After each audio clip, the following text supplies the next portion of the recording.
Órale.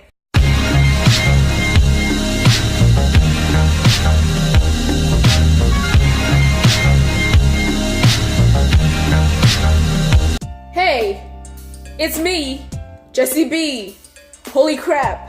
The episode of Love and Hip Hop Miami was crazy. I'm gonna just talk about Love and Hip Hop Miami because no shade to Mona, but Love and Hip Hop Miami storyline is a lot more interesting than Love and Hip Hop in New York. That's all I'm gonna say. The storylines on Love and Hip Hop in New York, they tired.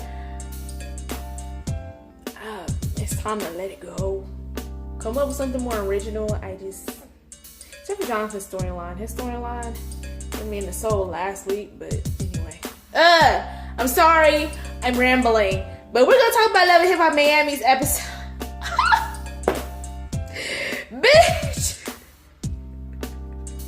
Let's start off with Pleasure P, Shay, Gabby, Michelle, Princess ex-girlfriend, no shade, but I done forgot that girl's name, and the whole fashion show debacle and the ice cream is just, oh my goodness gracious. Oh. Alright, so in case you guys don't know, Shay and Pleasure P were in a committed relationship, right? And then by coincidence, when Puerto Rico decided to come back together, Pleasure P's idea, of course, Gabby wanna pop up and say, hey, let's work something out. Coincidence? I think not.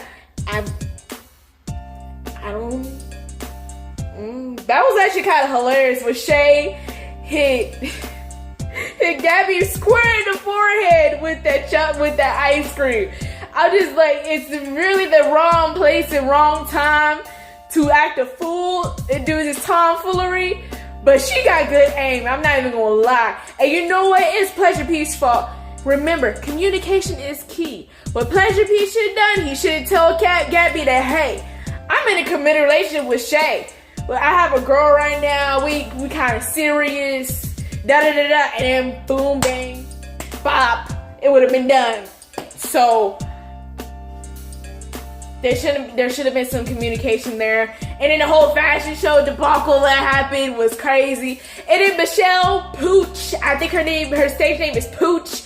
I don't like her too much because she's one of those girls that's like acting real bougie and kind of classist in a way, and then talking crap about Prince. And then she want to go up to Prince, and then she talking about, oh, what happened was unprofessional and da da da da, this is why da da da da da, and da da da. I'm like, but the girls that acted a fool at Princess Fashion Show, they your friends. And then weren't you there at the spa getting pampered and you listened to their plan to screw stuff up at his fashion show? But you said it has nothing to do with you. You are an accomplice, okay? You are an accessory to that crime, even though technically it's not a crime, but you get my point. So for her to say that, oh, it was unprofessional and da-da-da-da, just pretty much demonizing Prince for the debacle that happened that she knew about is kind of dumb. It's dumb because those are your friends. And then you've been friends with Shay longer than you've been friends with that other girl. So you know how Shay is. You know how Shay will act a fool sometimes. So I don't understand. You should have been, just like, hey, I understand that you're mad at the situation. You want to screw stuff up for this dude. But I don't think it's a good idea to act a fool. And you know, it's a reflection of yourself in a way too. It's a reflection of yourself when you think about it. Because if you're friends with those girls acting a fool, imagine what the people think of Pooch when she act up. She probably don't act a fool, but we don't know. Okay, that whole situation was just a hot mess. That's all I'm gonna say. And of course, it caught up with Pleasure P. Pleasure P got both of those women mad at him. Got Gabby and Shay mad at him, which, you know, they have every right to be mad at him because he did not communicate to Gabby and Shay what was going on. I'm like, that's your own fault that you got these two girls who don't know anything about the other girl. That's your own fault. You should have communication is key. Communication is your best friend. Even though it would have hurt Shay, it's better for her to hear it from your mouth than to see it and finding out some stuff that she didn't even know about and then acting the way that she did. So it's better for her to be mad at Pleasure P than to be mad at the other girl when the other girl didn't know that she was the other girl. So anyway, that was that. And then the whole Amada La Negra, Young Hollywood, Veronica, Steph, all of that was crazy, girl. Like, oh my God, listen. I'm on Amada's side, but at the same time, I understand Veronica's point of view and I understand Steph's point of view, but I'm pushing more Amada's side because I get it, because I'm a black woman myself. So, I don't like the way that Veronica and Steph kind of came out, the way that they spoke of Amada and stuff. And to them, I understand. Well, specifically Veronica, I feel like it wouldn't be such a huge deal because she's not really going to understand what it's like to be a dark-skinned woman, specifically an Afro-Latina that's got kinky hair, who's really dark. She's never going to understand it because she's fair-skinned and she has straight blonde hair. She's not going to get it. And so I understand Amada's point. I understand it full on. Because that's what kind of is going on here in America. Whenever you want to express yourself, or you want to be full of yourself, including your hair, but when you are natural, or you have a natural hairstyle and you're a dark-skinned black woman, you get criticized for it. Or you won't be able to get a job. Or you get fired because you have the same type, for a specific ethnic hairstyle. I'll call it ethnic hairstyle. Like protective styles like braids, dreadlocks, fros, stuff like that. But then y'all don't say nothing when a white person or a non-black person of color do it. But y'all at the same time, and also another thing y'all say is just hair. But it's not just hair whenever you are a black person, specifically a black dark-skinned woman. It is not just hair. It's not just hair. It will only become just hair if we stop being criticized and say it's unprofessional, say our hair is unprofessional, or it's dirty, or it looks ghetto. And then you turn around and say, oh, it looks dope when it's a non-person of color or when it's a white woman. That's not cool. It's not just hair. It's the way the society is built. It's not just hair. It's not going to be just hair until we stop getting criticized for our natural hair that comes out of our scalp, the way that it grows out of our head. That's why some black women get weave. We get relaxers. We wear wigs. That's why some of us do. I don't do that for that reason. I do it because I don't like. It just takes a lot of work. With my natural hair, it's a lot of work. Y'all should see how much hair I got now. It's like right here. Now, I grew a lot. I grew so much hair. I should do a hair update. But yeah, that's the reason why I wear wigs, because it's so much work. You have to do so much maintenance, especially when you're 4C, because I have 4C, so I have the naps over the naps over the naps. It's very kinky. Like, I don't really have much of a curl pattern, so it's a lot. It's a lot. So I braid it up and put it on her wig. That's easy for me.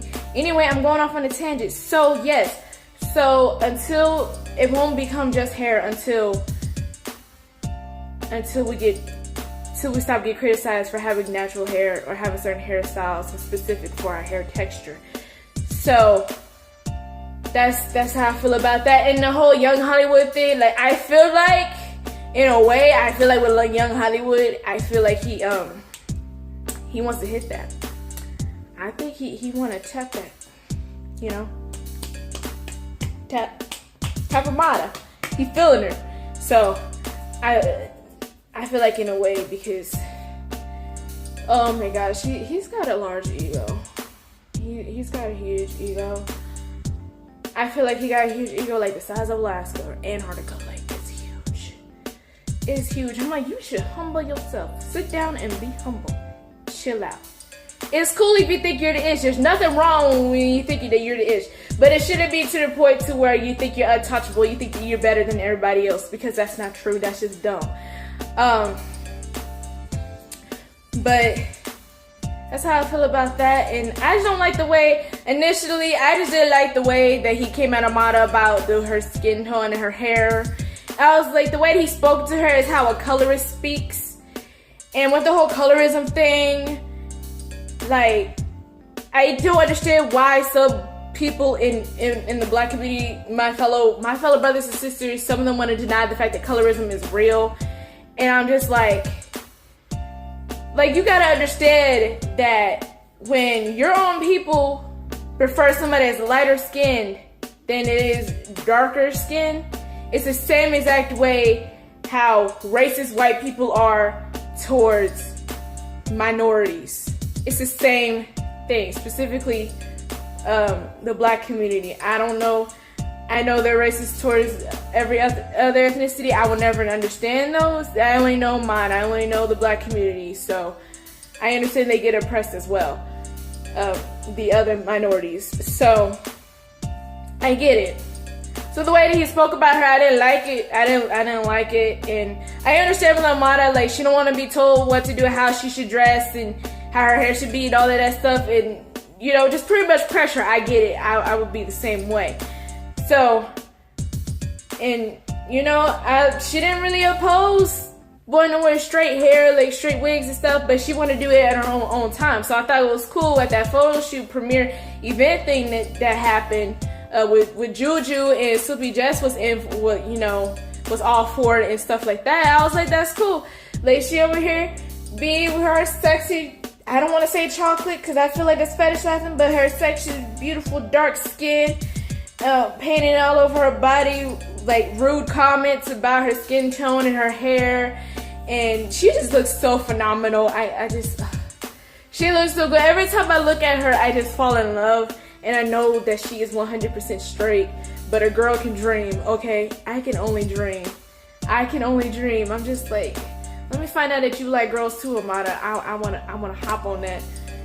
But I like your personality too. I'm in love with your personality as well. So anyway, but at the end, towards the end, Young Hollywood, he realized his mistake and then he apologized. I'm just like, it's cool that you realize that what you say can hurt people and you are man enough to apologize. I feel like it's a little bit insincere, but hey, that's just me. Maybe he is sincere. I don't know. And here's a quick little thing before we go on to the next topic. It's okay to make mistakes. Everybody makes mistakes. But if you repeatedly make mistakes, it's not a mistake anymore. It's a choice. You choose to be that way. Just wanted to bring that out. And then let's talk about Jeffrey, Malik, and Bobby. This whole situation was a whole mess. I'm gonna give you a word of advice with this whole situation. Just give you a word of advice just in general, no matter if you're straight, gay, queer, pansexual, doesn't matter. Here's my thing with the whole situation. Jeffrey was most definitely in the wrong. He's definitely in the wrong. Because you're in a relationship with a dude, in a committed relationship with somebody, even if y'all are having communication problems, you shouldn't be straying away. It doesn't matter the situation. You shouldn't be straying away at all. And then you're going back to a dude who's not ready to come out of the closet yet. That's their that is Jeffrey's second mistake. You're going back to a dude that's not ready to be out yet, which means you have to hide your relationship.